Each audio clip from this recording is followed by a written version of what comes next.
Jack was unable to join us. Gilbert will be. I was going to say something. So you can scoot down if you want. I'll at least scoot one down. Gilbert's coming in. This chair was lower. I don't like how it was. Hello, Gilbert. Hello. Glad you're here. Hello, welcome. He was muted, so now he's not muted. Good. Good.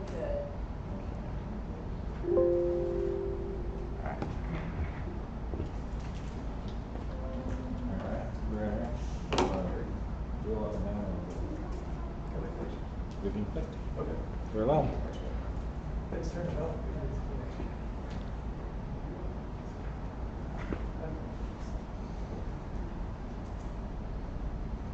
All right. Okay, it is 6 o'clock. If everyone would please rise to the Pledge of Allegiance and an invocation by Councilmember Armitage. I pledge allegiance to the flag of the United States of America and to the republic for which it stands, one nation, under God, indivisible, with liberty and justice for all. Heavenly Father, we just thank you for this opportunity to gather and conduct the business of Superior. Lord, we invoke your presence. We ask you to come. Lord, we ask for wisdom, discernment, and understanding, and we just thank you for all of your blessings in our life and in the life of this town. In Jesus' name. Amen. And I apologize, I was remiss in doing roll call, so I will do that quickly. We do have a quorum. Councilmember Navarrete? Here. Councilmember Armitage? Here. Councilmember Lopez? Here. Councilmember Aguilar? Here. Councilmember Statico is absent, and Vice Mayor Alonso is running a little bit late. For the record, we do have a quorum. I'm going to turn the floor over to tonight's meeting. This meeting is a work session. We have some very important things to discuss. I want to thank our staff for really doing a lot of research over the little bit of a summer break that they got regarding COVID nexuses as well as developmental agreements. Council, you had a pretty good report done by our AmeriCorps Vista, Ray Ropes. We're really proud of the work he's done. So Ray, I'm going to turn the floor over to you to go over your presentation on development agreements. And Council, this is kind of some guideline work to get us in the mindset to start thinking about what we do with the land exchange parcels that we will eventually acquire through purchase from the federal government, and then for our land, for our airport. So these are really important things, and starts giving us the foundation to start making some new sets of decisions for our community. So Ray, the floor is yours. Good evening. Thank you for the introduction. My background is urban planning, and I worked in local government previous to being a AmeriCorps this year, taking a little bit of a break. So I want you guys to know that this report comes from a little bit of experience and a lot of research. That research went into development agreements that were done here in the state of Arizona, as well as a number of legal precedents through the court system here in Arizona as well. The information is particularly useful as the town considers potential development of land located around the Superior Airport, as the mayor said. The report is in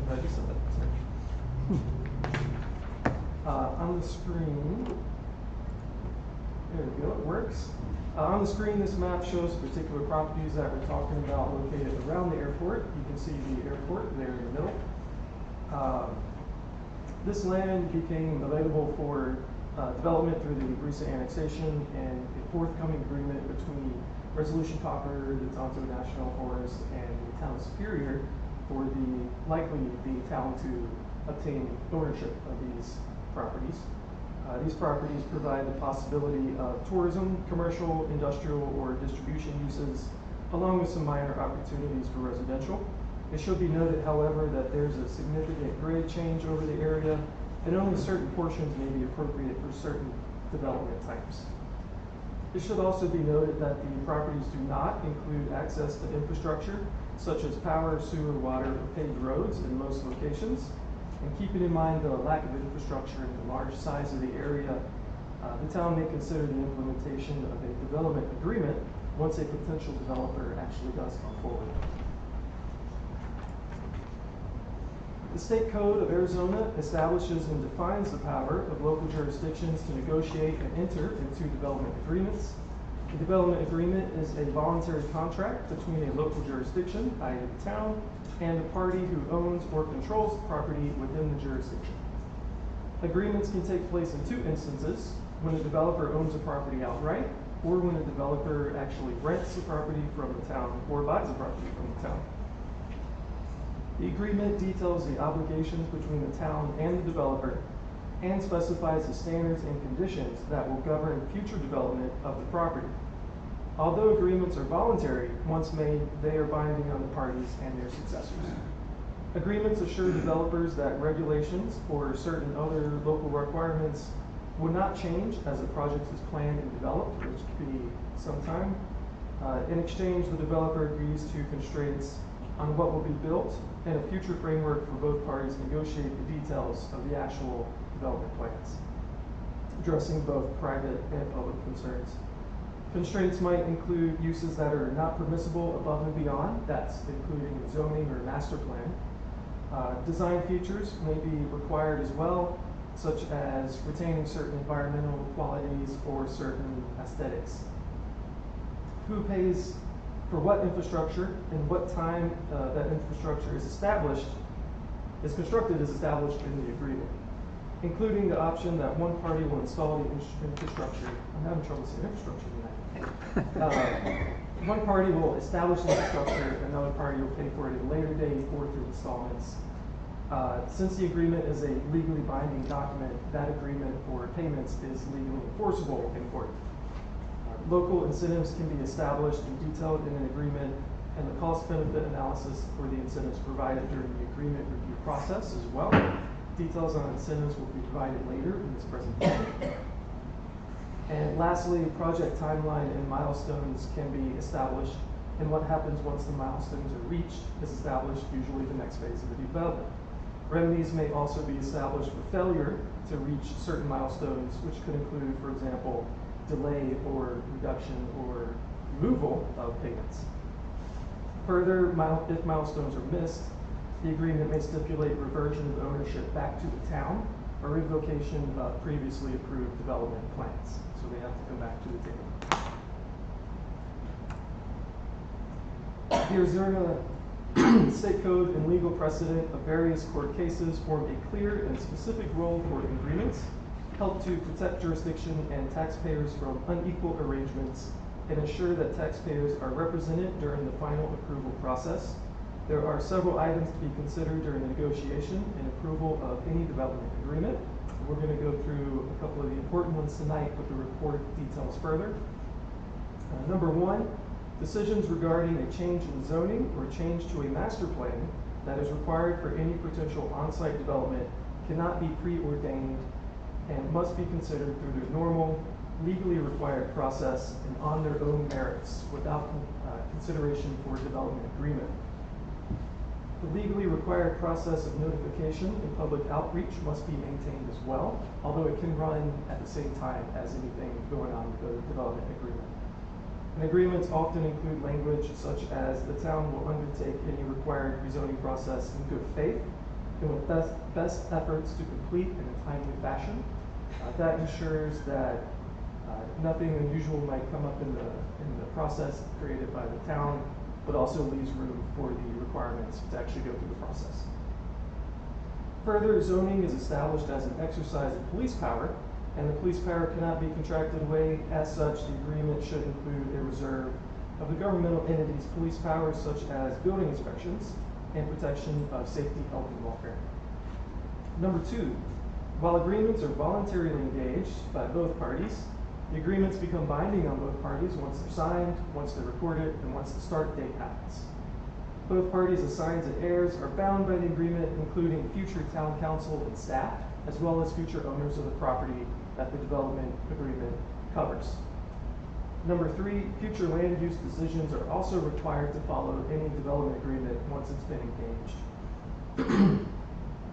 If a land use decision is made down the road that is counter to any development agreement, that land use decision is not applicable to the property that the development covers, and if the town tries to enforce that land use decision that doesn't work with the development agreement, you can be taken to court. And number 4, any fees waived by an agreement must still be paid by the town to the town itself.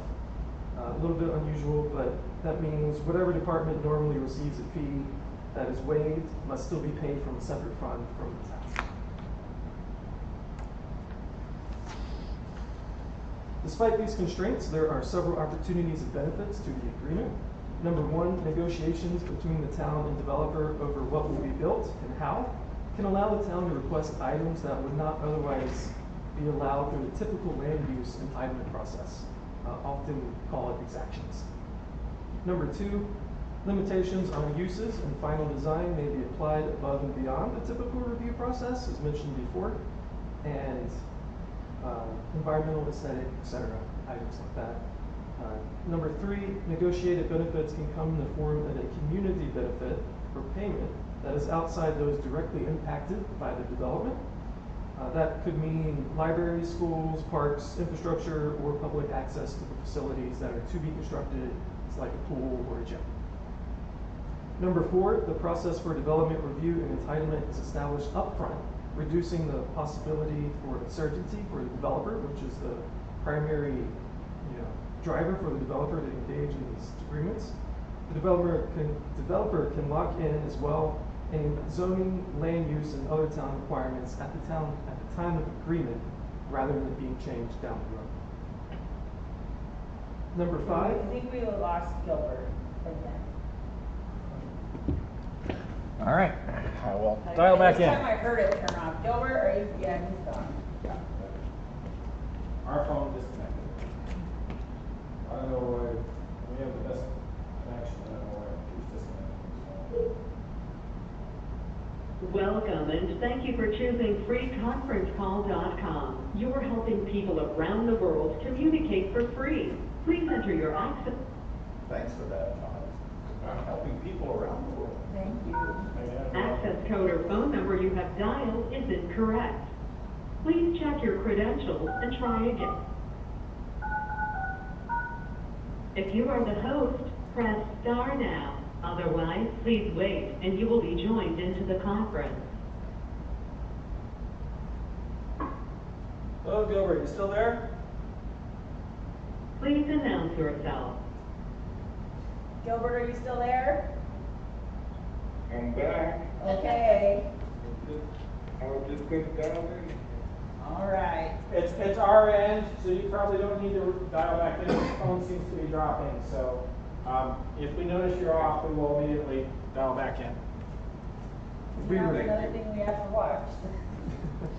We were talking about opportunities for development agreements. Number 5, a time frame for reviewing construction can be established, again, mentioned before. And a sunset date can be established relating to the benefits and restrictions of the agreement. You could say 10 years in the future, what we've agreed to no longer applies and we have to come back to the table. Thoughtfully designed time restrictions is incredibly important for this and can entice the developer to commence or complete construction in a reasonable fashion, or they will lose the benefits of the agreement. Incentives may also be sunset as well, so that the tax relief or other provisions do not last into perpetuity. Then on a more granular note, a schedule of construction may be agreed upon that might include coordination of infrastructure installation and ensure that a large development could be facilitated, if not all constructed at once. Again, thinking about the large size of this area and the need for infrastructure, such a schedule provides assurance that each party will provide its piece of the puzzle at the right time and will not avoid doing so. There are a couple of lessons learned that I found in my research, as well as my personal experience and the personal experience of other staff members. Number 1, be specific and thorough. The legal nature of the document means that only what is written is enforceable. Thoughtfully written legal agreements protect the town in as many ways as it might limit what can be developed in the case. Establishing clear roles and expectations between the town and the developer can also help to foster cooperation and trust as the two go through the approval process and as expectations and responsibilities are clear. Number 2, in a similar note, look forward as far as possible. Consider as many potential outcomes as possible and try to understand the town's and the development's needs so that they can be negotiated up front. For example, do the math on any infrastructure investment required by an agreement. If it costs more to maintain a road and replace a road 50 years down the road, it might not be the best idea to go into a development with typical tax structure.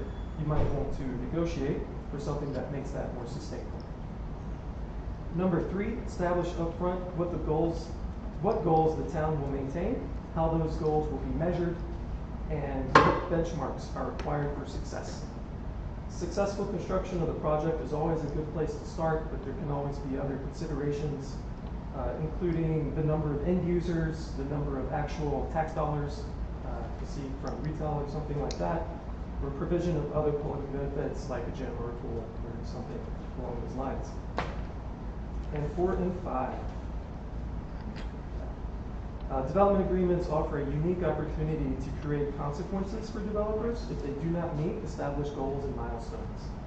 Oftentimes, these consequences entice developers to meet set goals in a greater fashion than a typical market will because they help monetize failure in a way that a market does not.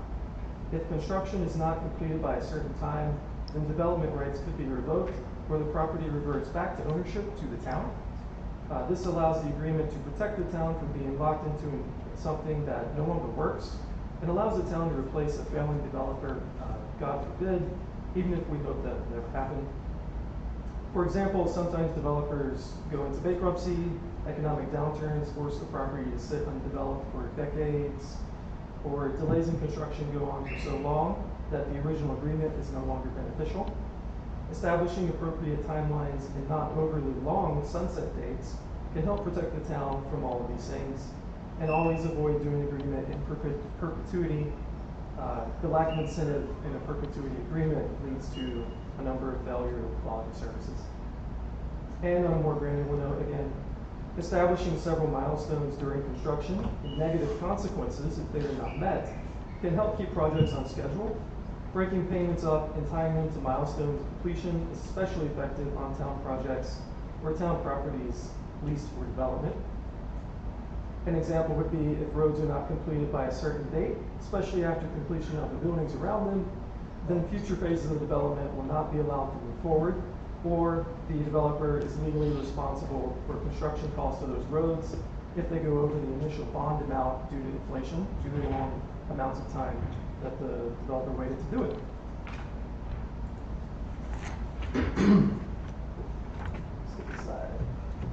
There are several incentives that can be provided locally, as well as state and federal incentives that the town should be aware of.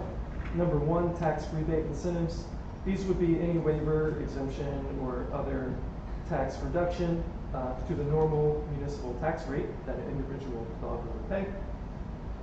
As an example, the city of Scottsdale has generally used performance-based sales tax rebates agreed to through a development agreement and tied to public infrastructure for incentive investments. Typically, a portion of the tax money that is actually physically received from the development will go back to the developer to pay for costs such as infrastructure like water, sewer, roads, electrical, and stuff like that. The rebate is typically made to last 5 to 10 years, and the return to the developer is dependent solely upon the ability to generate sales tax dollars, so it's performance-based as well.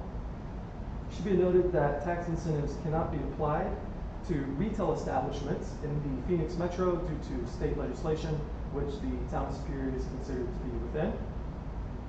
And retail businesses are stores, warehouses, or other improvements that sell directly to the end user. So distribution that sells to a middle guy does not count. It should also be noted that tax increment finance districts, or TIFs, are not allowed within the state of Arizona as well by state legislation.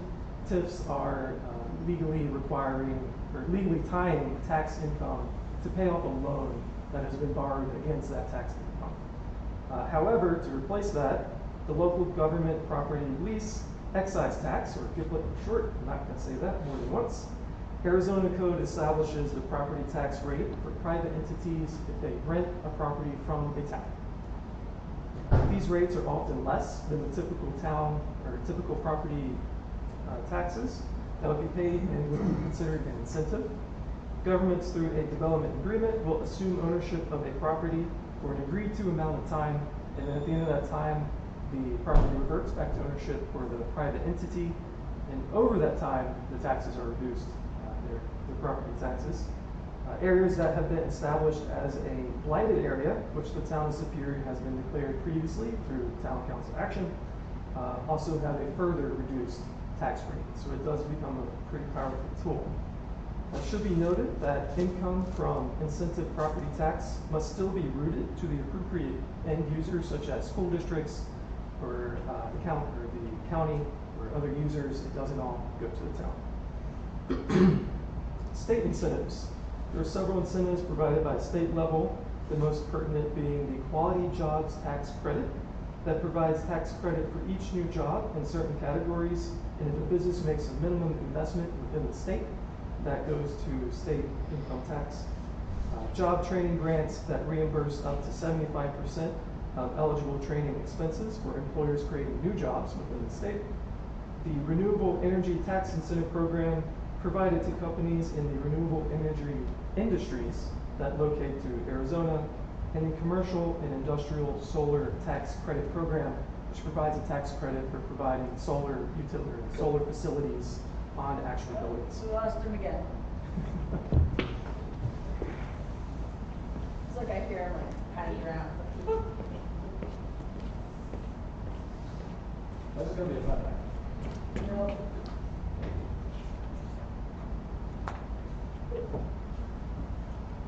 Welcome and thank you for choosing free conference. If you are the host, press star now. Otherwise, please wait and you will be joined into the conference. You there, Gilbert? Please announce yourself. Hello, Gilbert, are you there? Sure is. Okay. We were chatting about incentives. Moving on to federal incentives. There's the Work Opportunity Tax Credit for federal income taxes provided to private sector businesses that hire particular groups that face significant barriers to employment. That could be by a minority, sex, or prisoners re-entering into the system. And the federal opportunity zones you've probably heard of and are somewhat familiar with, but are totally overcomplicated. Qualified investments within a zone would be exempt from capital gains tax over a period of time. The way this program is structured and with its current sunset date, it is actually not applicable anymore, although the Congress is currently considering extending the program, and if it were to be extended, that would be an applicable incentive program to be used in the town.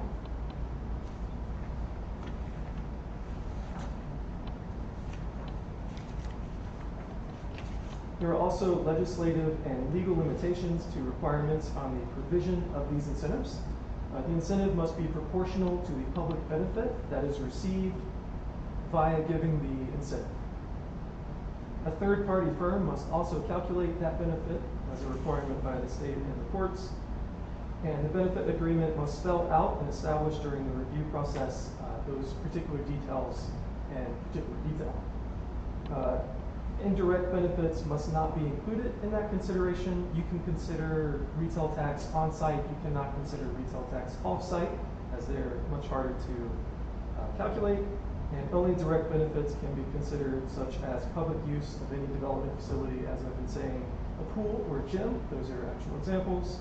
Or free or reduced costs to the development, such as a university or private school. As said earlier, incentives for retail establishments cannot be provided in the Phoenix metro area. This is to keep jurisdictions that are particularly close together from poaching each other's retail across a very short distance. So keeping all of that in mind, the airport contiguous properties are an upcoming economic development opportunity for the town of Superior. These several properties that were previously restricted to private development are now open. And as the town considers different development opportunities, development agreement can become a particularly powerful tool to control and entice different developments on this property. However, there are a number of legal limitations and best practice considerations for the agreement and incentives that must be considered during the process. This report was designed as a primer. It's by no means, the end all be all, but it definitely gets us all started. And I'm happy to take any questions. Well, thank you, Ray. I enjoyed your presentation, as well as reading your document. I think it's a very good baseline for us. Council, do you have any questions? I mean, it's kind of hard to think about because we're not actually actively doing these things yet, but it could be all of this could be coming down our, these are some decisions we may be having to make in the next, 5 to 8 years, realistically, right?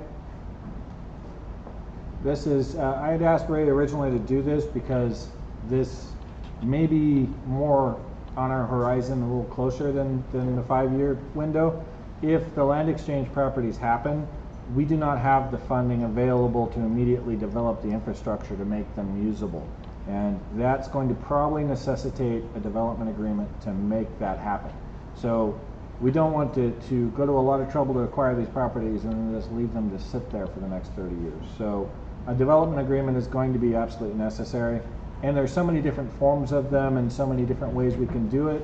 I wanted to get us started on learning what they should look like, what they can look like, what things we should be considering pretty early so that when we do come forward with some firm agreements that you have a good basis in what you're expected to make a decision on.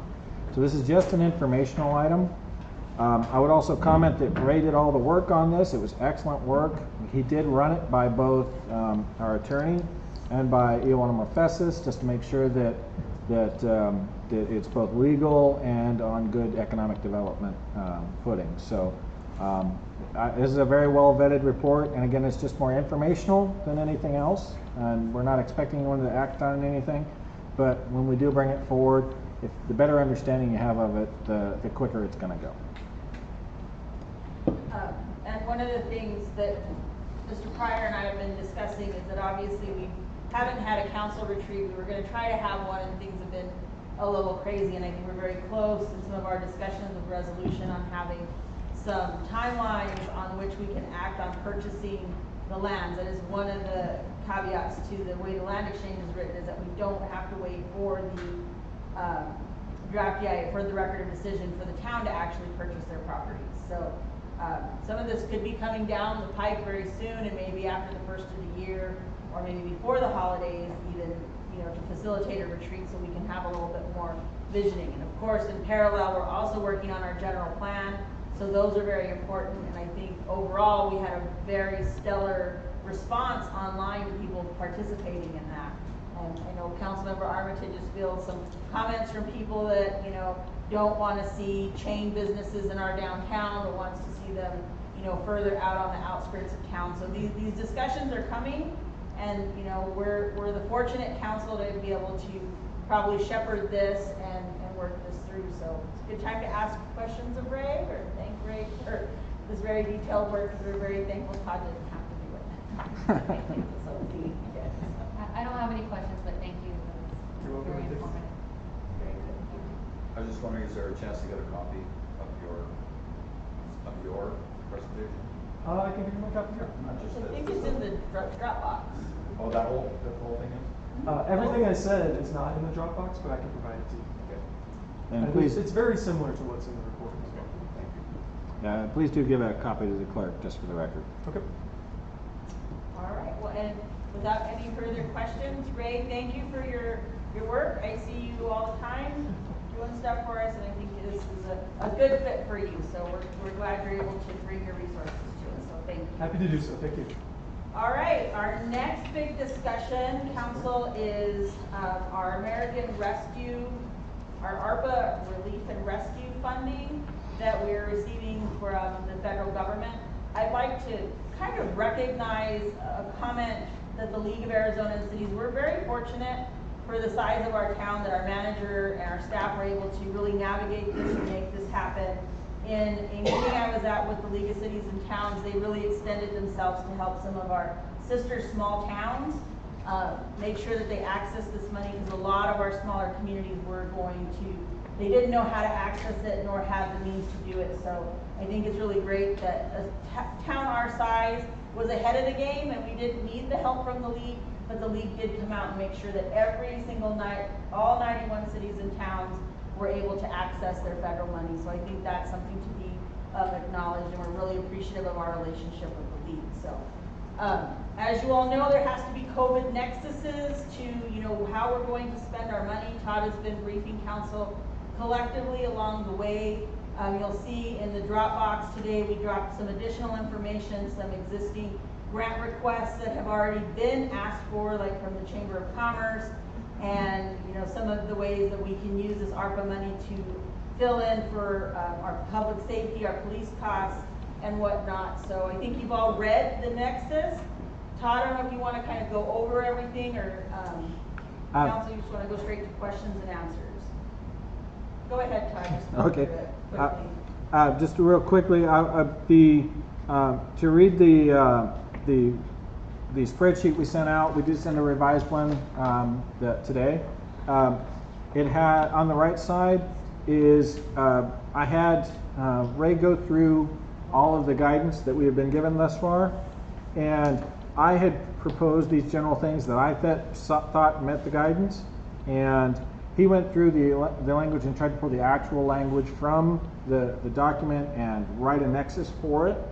The legislation is intentionally vague. It basically says just because something isn't listed as an acceptable use doesn't mean you can't do it if it fits the general guidelines. They just tried to, they threw up some very generalized guidelines, and most of the guidance came later to questions and answers that they took on the federal level. So if you look at the nexus review, if it's all of them, he was able to find a nexus for.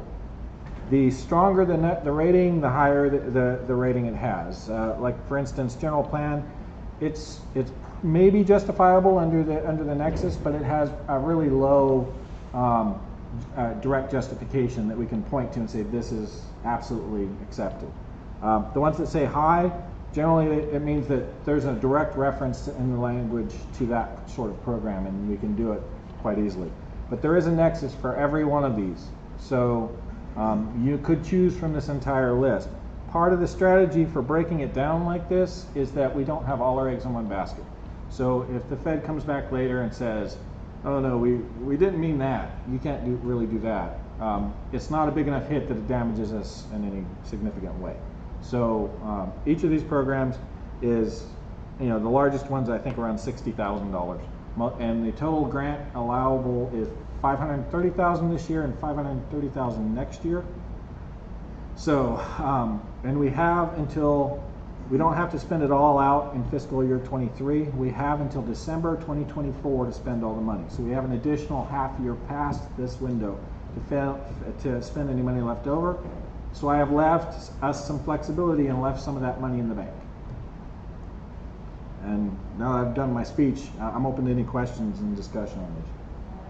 Council, I know staff's been doing a pretty good job, as have I in my updates kind of talking about where we've come from to come up with these plans. And for the public, Todd did mention this. So some of the plans here are, funding for our general plan, a walk-in AC for the food bank building, in which the town does own the building the food bank's in, and an AC, workout equipment for the multi-gen center, the funding for our marketing program, which we've been working on now for a few years, the wayfinding plan and signage, a revolving loan fund for our businesses, the cost improvements for the Stone Dip and Log Alley parks, which you all know that we've been working on, the middle grade playground at the swimming pool.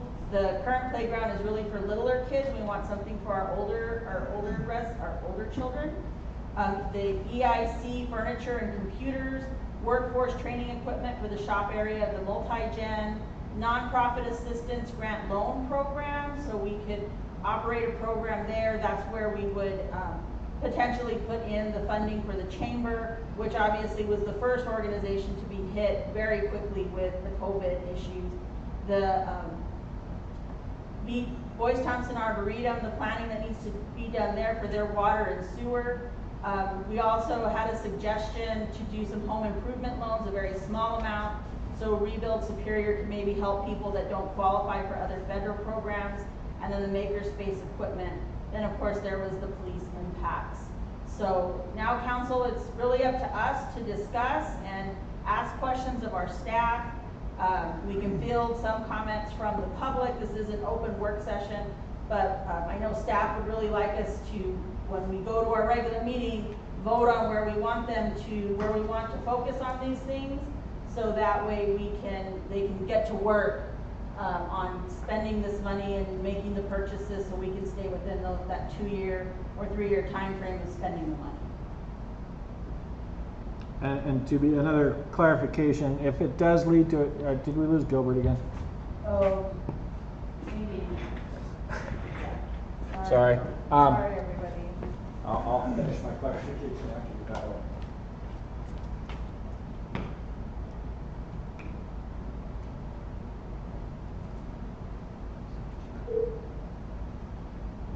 Welcome and thank you for choosing.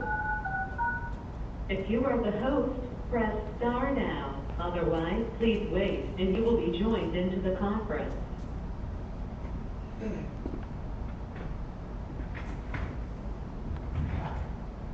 Please announce yourself.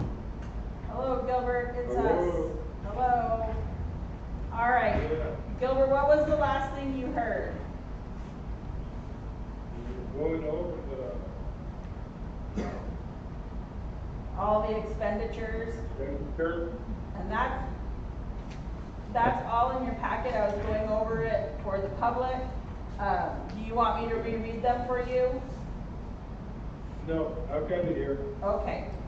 All right, so at this time, Gilbert, that Todd did, I think, have a comment before he was gonna fix the phone again. Any direct expenditure will still come back to council for approval as is required in code. This is a general guidance as to how you would like us to spend it. Some items, such as the payroll for PD, wouldn't have to come back, but if we're going to make any direct expenditure to purchase something from a contractor, it would still have to go through procurement. This is just basically Okay. the amount of money that we're budgeting from that to use our ARPA funding for. So this is, I mean, it's not a small amount of money. Todd, what's the total amount? I kind of keep forgetting.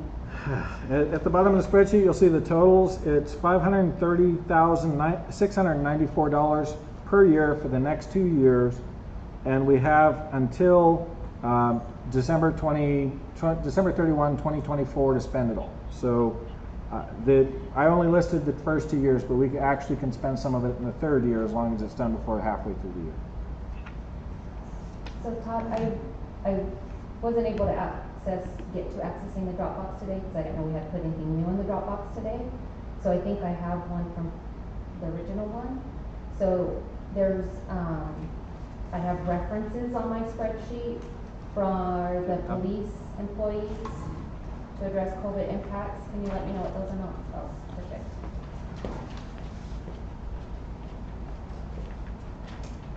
Thank you.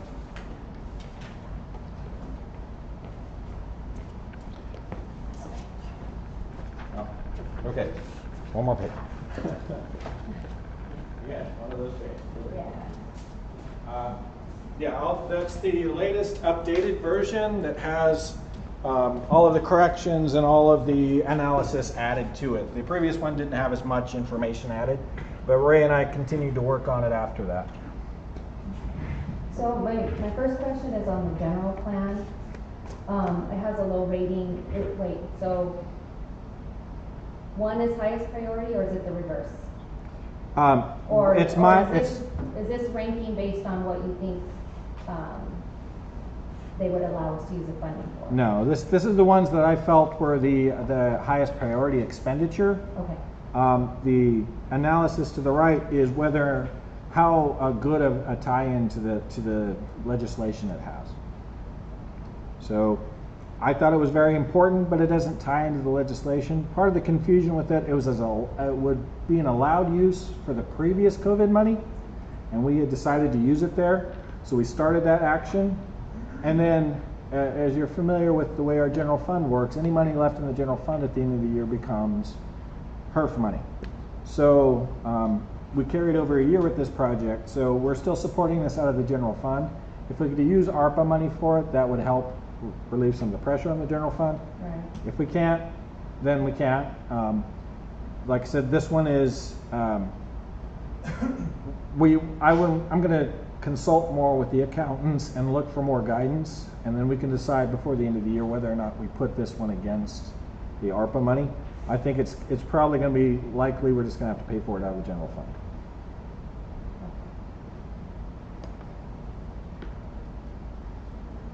I kind of feel that, I know it's a high priority and getting some pressure off the general fund is a good idea, but I'm not so much worried about it because I just feel like we have to do it regardless. And I think it's one of those things that the feds could come back and be like, you had to do it regardless. So, why should you use this special money for that? I mean, it frees up, that allocation. But if we can, it's great because it's still the same money and we get to, just takes the pressure off the HER stuff in the general plan, and the general fund.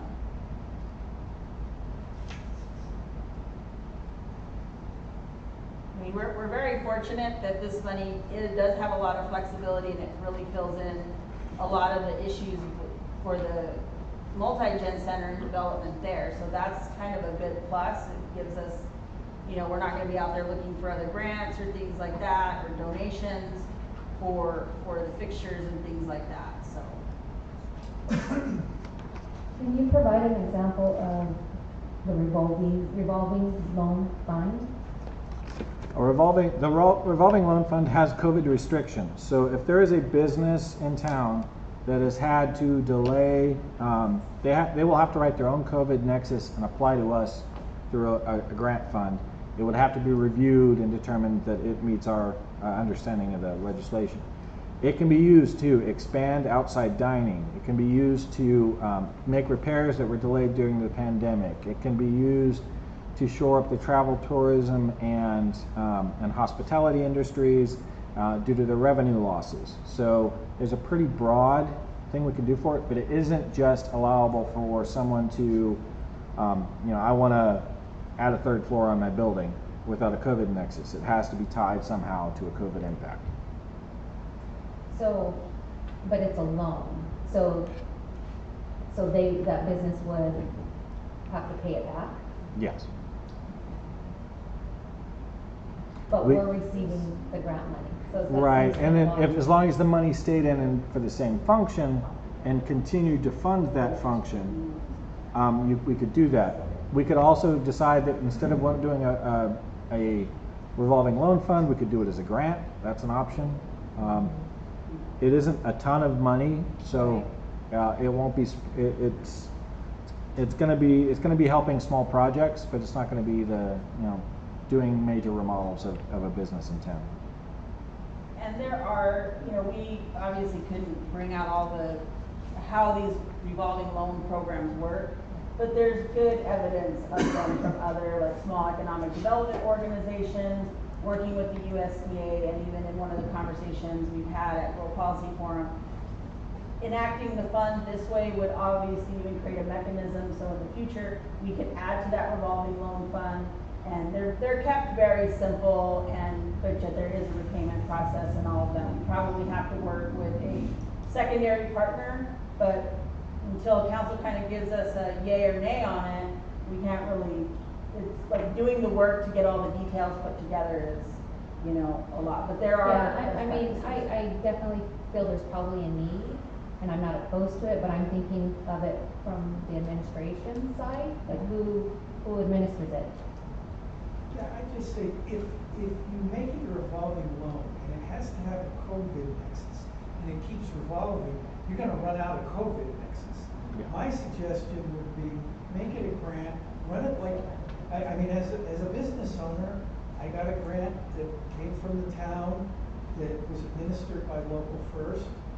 I think that was a good mechanism, but I think for just the whole thing about a revolving COVID fund, it doesn't make sense because we keep getting the money back and we're going to run out of COVID reasons. So I would suggest that you make a grant. And I'm open to either approach. Again, this is It's the hope is that at some point we have a better revolving loan fund program that is more fleshed out. This one does have limitations. It is unclear from the guidance I have read whether when it comes back it has to be put back out for COVID again. Okay. I just don't know, and there's no direct guidance I could find on the issue. So that would have to be settled before we actually did this. But there's a lot of work that has to be done before we could actually get to this. We have to develop a whole program, find a partner to sponsor it, so we're not handling the paperwork ourselves. And there are a lot of things that have to be done before we're there. But this is an acceptable use under the legislation, so it's something that we could consider doing. Because I also see an item on here listed for nonprofit assistance grant loan. So then, Yeah, there again would have to be some kind of grant application process, and you'll see there's already been a official request from one of our nonprofits for some funding, and we kind of left it in that blank, in that pot right there for the nonprofit assistance grant loan program, mostly a grant. We just left it like a slash grant loan because it could go either way. My thought was that our nonprofits really need grants, not loans. And they didn't get any, they didn't, our original grant fund was not necessarily open to nonprofits at all, so. And this is one of those uses that is directly allowed in the legislation. It's not vague at all. It allows us to support, and it actually, I think, it gives an example of a chamber that has lost revenue. So it is, that one is very easy to justify and isn't going to come back. Todd, so if this is a grant for nonprofits, and you said we had limits on it, like, how do we determine which nonprofit gets whatever the amount is? The council can choose to directly decide that. They can say, okay, we want the chamber to have X, Y, Z, or we can go out to the nonprofits and request they apply for it on an initial search. I think we lost Gilbert again. Oh. This is going to be a long night. What makes it drop? Like, are we touching something and it's just the internet, or? I don't like it doesn't touch over there at all. Welcome and thank you for. All around, I'm very irritated by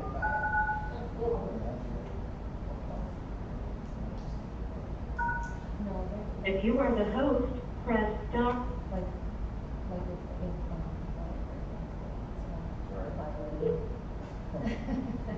Welcome and thank you for choosing freeconferencecall.com. You are helping people. If you are the host, press star now. Otherwise, please wait and you will be joined into the conference.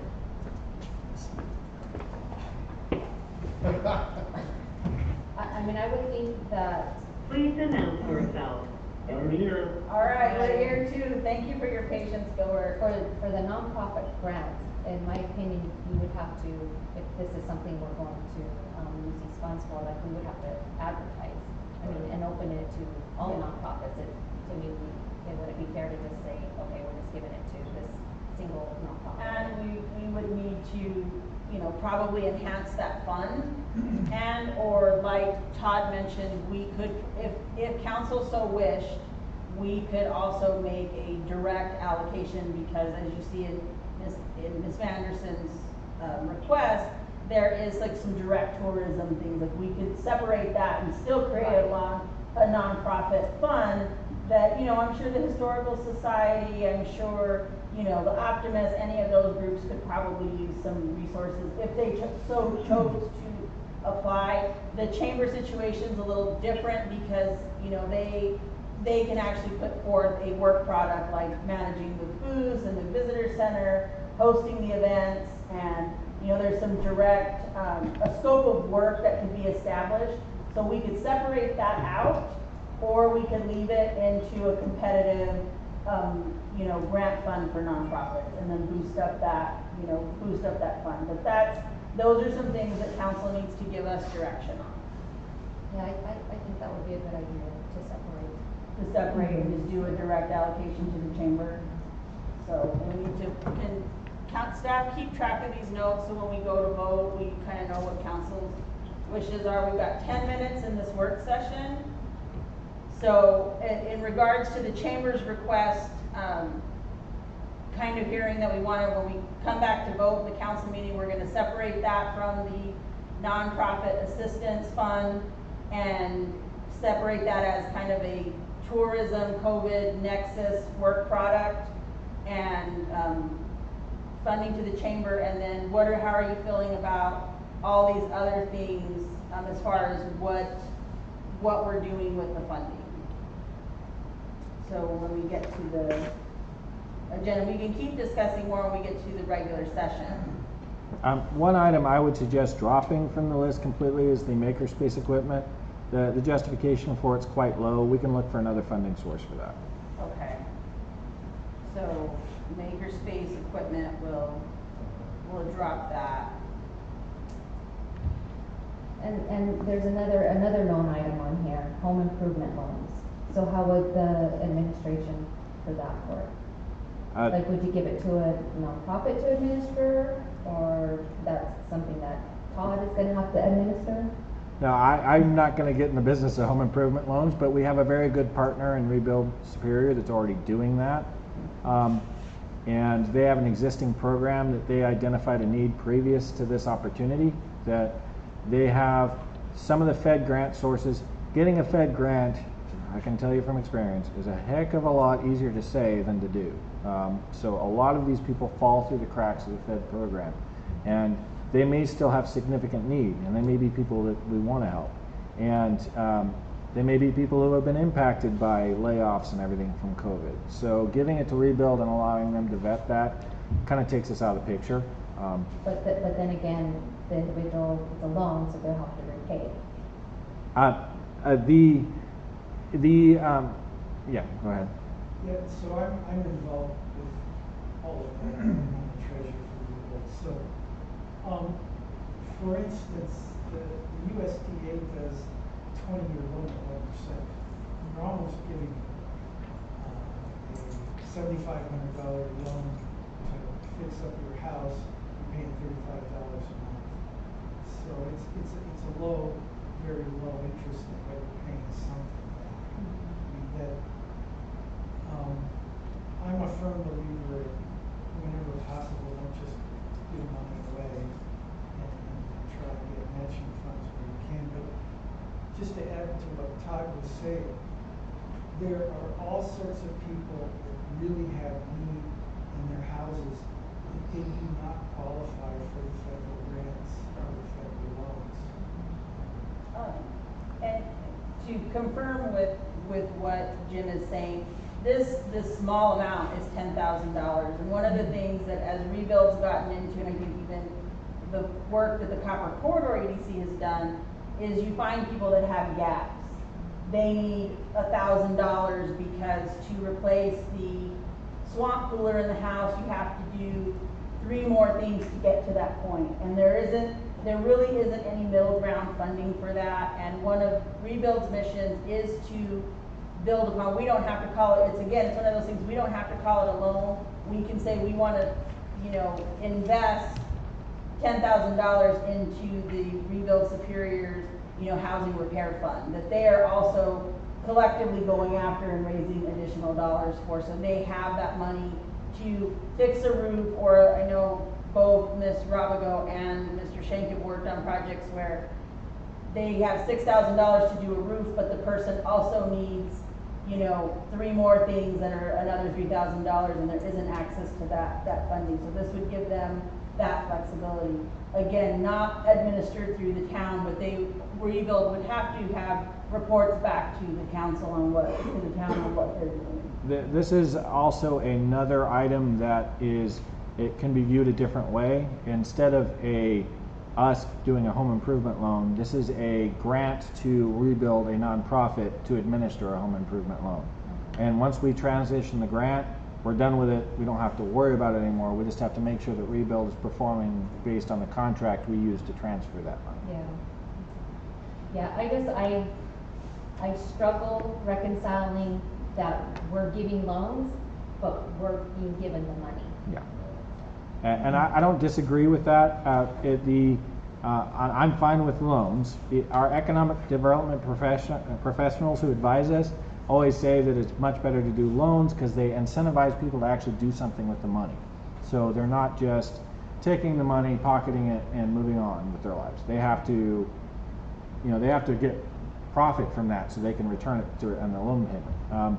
And you're incentivizing them to perform. But I am fine with whatever council direction gives me. If you'd rather it be a grant program, again, we can do that. Well, We could do the same I thing. think for that particular item, it's, I think if it's a matter of us granting the money to Rebuild and then it's a loan on their side, then that's different. Or letting them use those funds to deem. Maybe it is something where somebody needs a small gap loan or something because they don't qualify for this, like let them build out the program for it, but allocate the money to them. I like that idea versus Mr. Cartier. Also on Rebuild, this is something that can be used for emergency situations where some guy has a water heater and again, or his heating went out or something that has to be dealt with right now, and we have the funds there to be able to handle. Yeah, because, it's great that, we've been able to access across the region these USDA 504s and housing preservation dollars, but they're not easy to administer, and right now they're changing some of those protocols on how nimble the nonprofits can work to support them. So I think putting some money in this will provide some gap funding as those new regs get resituated. So we have 5 more minutes, council, in this session. I like the idea of granting the money to Rebuild and letting them figure out what that process is gonna be, and they work. You too. Okay, so staff, let that be noted that we want to grant the money to Rebuild to be the administrator of the housing repair fund, I guess we should call it. I think that's what they're calling it. We want to consider dropping the funding for the makerspace equipment. And is there anything else on here that anybody wants to discuss further? Or are we good with this stuff so we can get this touches just about all of our projects? And I know Mr. Armitage, because we all love the airport. Staff did look to see where we could find some airport money, but we couldn't quite find the COVID nexus. But the good news is, everyone, ADOT did approve our grant this year for the helo pad expansions. So that's, and with the wastewater treatment plant stuff, we're getting utilities out there. So it's all finally starting to come together. It's just taken us a very long time. So it's happening, and it's a lot of work. Anything else from council? We have 3 minutes. Is there any questions from anybody in the audience? All right, hearing none, do we have a motion to adjourn? There's a motion by Councilmember Lopez. Is there a second? Second by Councilmember Armitage. All in favor? Aye. Any opposed? The motion carries. We're gonna take a break we'll resume probably right at 7. We might need a little bit more time in case anybody needs a facilities break, water break.